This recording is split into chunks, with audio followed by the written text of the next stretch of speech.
Okay, now I don't want to alarm anybody in this room, but it's just come to my attention that the person to your right is a liar. Also, the person to your left is a liar. Also, the person sitting in your very seats is a liar. We're all liars.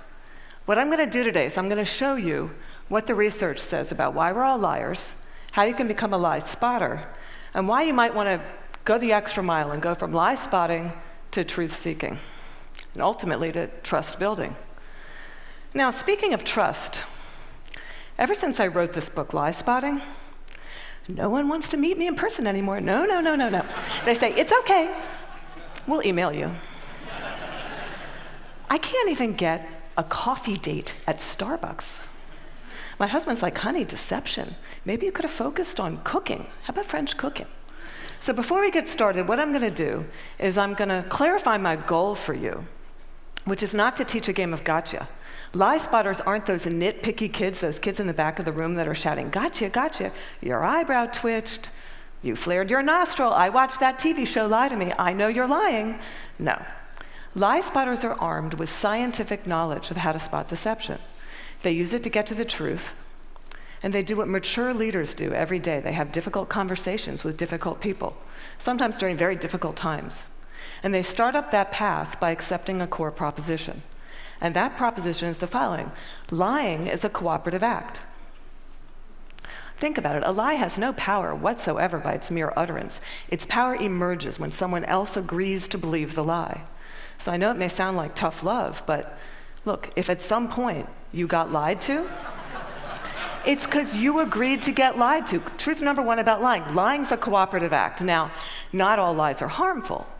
Sometimes we're willing participants in deception for the sake of social dignity, maybe to keep a secret that should be kept secret. We say, nice song. Honey, you don't look fat in that, no. Or we say, favorite of the digerati. You know, I just fished that email out of my spam folder. I'm so sorry. But there are times when we are unwilling participants in deception, and that can have dramatic costs for us. Last year saw $997 billion in corporate fraud alone in the United States. That's an eyelash under $1 trillion. That's 7% of revenues. Deception can cost billions. Think Enron, Madoff, the mortgage crisis, or in the case of double agents and traitors like Robert Hansen or Aldrich Ames, lies can betray our country. They can compromise our security. They can undermine democracy. They can cause the deaths of those that defend us. Deception is actually serious business. This con man, Henry Oberlander, he was such an effective con man, British authorities say he could have undermined the entire banking system of the Western world. And you can't find this guy on Google. You can't find him anywhere. He was interviewed once, and he said the following. He said, look, I've got one rule. And this was Henry's rule. He said, look, everyone is willing to give you something. They're ready to give you something for whatever it is they're hungry for. And that's the crux of it. If you don't want to be deceived, you have to know, what is it that you're hungry for? And we all kind of hate to admit it. You know, we kind of wish we were better husbands, better wives, smarter, more powerful, taller, richer, the list goes on. Lying is an attempt to bridge that gap, to connect our wishes and our fantasies about who we wish we were, how we wish we could be, with what we're really like. And boy, are we willing to fill in those gaps in our lives with lies. On a given day, studies show that you may be lied to anywhere from 10 to 200 times. Now, granted, many of those are white lies. But in another study, it showed that strangers lied 3 times within the first 10 minutes of meeting each other. Now, when we first hear this data, we recoil. We can't believe how prevalent lying is. We're essentially against lying. But if you look more closely, the plot actually thickens. We lie more to strangers than we lie to coworkers. Extroverts lie more than introverts. Men lie 8 times more about themselves than they do other people. Women lie more to protect other people. If you're in an average married couple, you're going to lie to your spouse in 1 out of every 10 interactions. Now, you may think that's bad. If you're unmarried, that number drops to 3. Lying's complex. It's woven into the fabric of our daily and our business lives. We're deeply ambivalent about the truth. We parse it out on an as-needed basis, sometimes for very, very good reasons, and other times just because we don't understand the gaps in our lives. That's truth number 2 about lying. We're against lying, but we're covertly for it in ways that our society has sanctioned for centuries and centuries and centuries. It's as old as breathing. It's part of our culture. It's part of our history. Think Dante, Shakespeare, the Bible, news of the world. Lying has evolutionary value to us as a species. Researchers have long known that the more intelligent the species, the larger the neocortex, the more likely it is to be deceptive.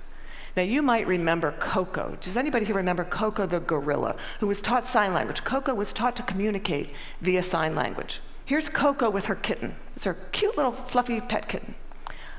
Coco once blamed her pet kitten for ripping a sink out of the wall. We're hardwired to become leaders of the pack. It starts really, really early. How early? Well, babies will fake a cry, pause, wait to see who's coming, and then go right back to crying. 1-year-olds learn concealment. 2-year-olds bluff. 5-year-olds lie outright. They manipulate via flattery. 9-year-olds, masters of the cover-up. By the time you enter college, you're going to lie to your mom in 1 out of every 5 interactions. By the time we enter this work world, and we're breadwinners, we enter a world that is just cluttered with spam, fake digital friends, partisan media, ingenious identity thieves, world-class Ponzi schemers, a deception epidemic. In short, what one author calls a post-truth society. It's been very confusing for a long time now. What do? Well, there's steps we can take to navigate our way through the morass. Trained lie spotters get to the truth 90% of the time. The rest of us, we're only 54% accurate. Why is it so easy to learn? Well, they're good liars and they're bad liars. They're no real original liars. We all make the same mistakes. We all use the same techniques. So what I'm going to do is I'm going to show you 2 patterns of deception, and then we're going to look at the hot spots and see if we can find them ourselves. We're going to start with speech. I want you to listen to me. I'm going to say this again. I did not have sexual relations with that woman, Miss Lewinsky. I never told anybody to lie, not a single time, never. These allegations are false, and I need to go back to work for the American people. Thank you. Okay, what were the telltale signs? Well, first we heard what's known as a non-contracted denial. Studies show that people who are overdetermined in their denial will resort to formal rather than informal language. We also heard distancing language, that woman. We know that liars will unconsciously distance themselves from their subject using language as their tool. Now, if Bill Clinton had said, well, to tell you the truth, or Richard Nixon's favorite, in all candor, he would have been a dead giveaway for any lie spotter that knows that qualifying language, as it's called, qualifying language like that, further discredits the subject. Now, if he had repeated the question in its entirety, or if he had peppered his account with a little too much detail, and we're all really glad he didn't do that, he would have further discredited himself. Freud had it right. Freud said, look, there's much more to it than speech. No mortal can keep a secret. If his lips are silent, he chatters with his fingertips, and we all do it. No matter how powerful you are, we all chatter with our fingertips. I'm going to show you Dominique Strauss-Kahn with Obama, who's chattering with his fingertips. Now, this brings us to our next pattern, which is body language. With body language, here's what you got to do. You really got to just throw your assumptions out the door. Let the science temper your knowledge a little bit, because we think liars fidget all the time. Well, guess what? They're known to freeze their upper bodies when they're lying. We think liars won't look in the eyes. Well, guess what? They look you in the eyes a little too much just to compensate for that myth. We think warmth and smiles convey honesty, sincerity, but a trained lie spotter can spot a fake smile a mile away. Can you all spot the fake smile here? You can consciously contract the muscles in your cheeks.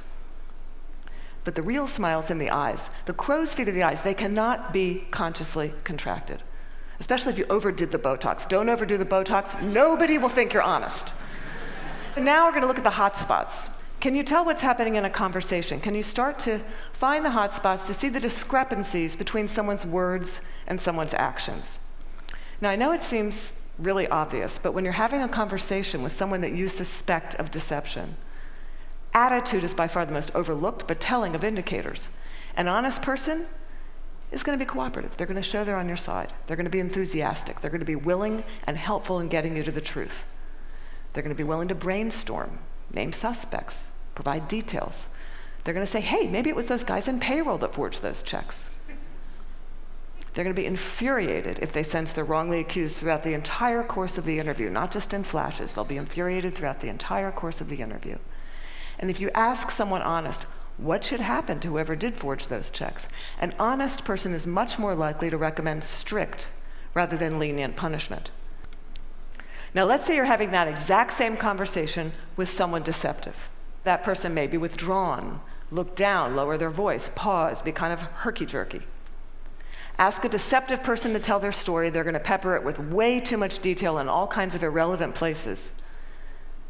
And then they're going to tell their story in strict chronological order. And what a trained interrogator does is they come in, and in very subtle ways, over the course of several hours, they will ask that person to tell their story backwards.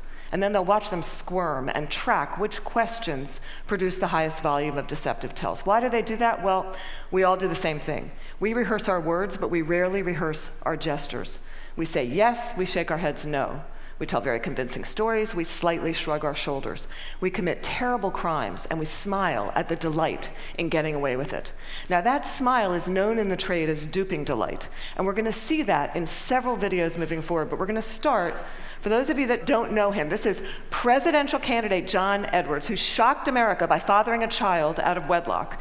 We're going to see him talk about getting a paternity test. See now if you can spot him saying yes while shaking his head no, slightly shrugging his shoulders, lots of be happy to participate in one.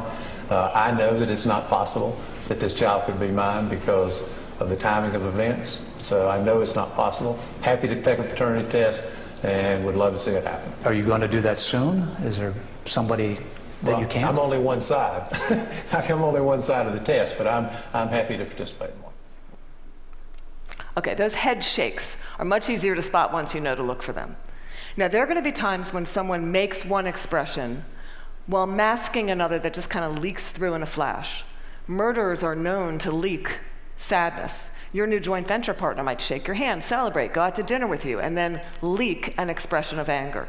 And we're not all going to become facial expression experts overnight here, but there's one I can teach you that's very dangerous and that's easy to learn, and that's the expression of contempt. Now, with anger, you've got two people on an even playing field. It's still somewhat of a healthy relationship, but when anger turns to contempt, you've been dismissed. It's associated with moral superiority, and for that reason, it's very, very hard to recover from. Here's what it looks like. It's marked by one lip corner pulled up and in. It's the only asymmetrical expression, and in the presence of contempt, whether or not deception follows, and it doesn't always follow, look the other way, go the other direction, reconsider the deal, say, no, thank you, I'm not coming up for just one more nightcap, thank you. Science has surfaced many, many more indicators. We know, for example, liars will shift their blink rate, point their feet towards an exit. They will take barrier objects and put them between themselves and the person that's interviewing them. They'll alter their vocal tone, often making their vocal tone much lower. Now, here's the deal. These behaviors are just behaviors. They're not proof of deception. They're red flags. We're human beings. We make deceptive, flailing gestures all over the place all day long. They don't mean anything in and of themselves. But when you see clusters of them, that's your signal. Look, listen, probe, ask some hard questions, get out of that very comfortable mode of knowing, walk into curiosity mode, ask more questions. Have a little dignity. Treat the person you're talking to with rapport. Don't try to be like those folks on Law and Order and those other TV shows that pummel their subjects into submission. Don't be too aggressive. It doesn't work. Now, we've talked a little bit about how to talk to someone who's lying and how to spot a lie. And as I promised, we're now going to look at what the truth looks like. And I'm going to show you 2 videos. 2 mothers, one is lying, one is telling the truth. And these were surfaced by researcher David Matsumoto in California. And I think they're an excellent example of what the truth looks like. This mother, Diane Downs, shot her kids at close range, drove them to the hospital while they bled all over the car, claimed a scraggy-haired stranger did it. And you'll see when you see the video, she can't even pretend to be an agonizing mother. What you want to look for here is an incredible discrepancy between horrific events that she describes and her very, very cool demeanor. And if you look closely, you'll see duping delight throughout this video. But at night, when I close my eyes, I can see Christy reaching her hand out to me while I'm driving, and the blood just keep coming out of her mouth. And that, maybe it'll fade too with time, but I don't think so. That haunts me the most.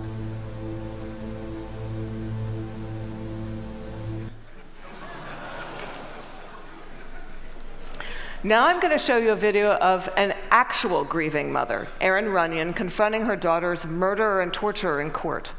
Here you're going to see no false emotion, just the authentic expression of a mother's agony. I wrote the statement on the 3rd anniversary of the night you took my baby. And you hurt her, and you crushed her, you terrified her, until her heart stopped. And she fought, and I know she fought you. I know she looked at you with those amazing brown eyes, and you still wanted to kill her. And I don't understand it, and I never will. Okay, there's no doubting the veracity of those emotions.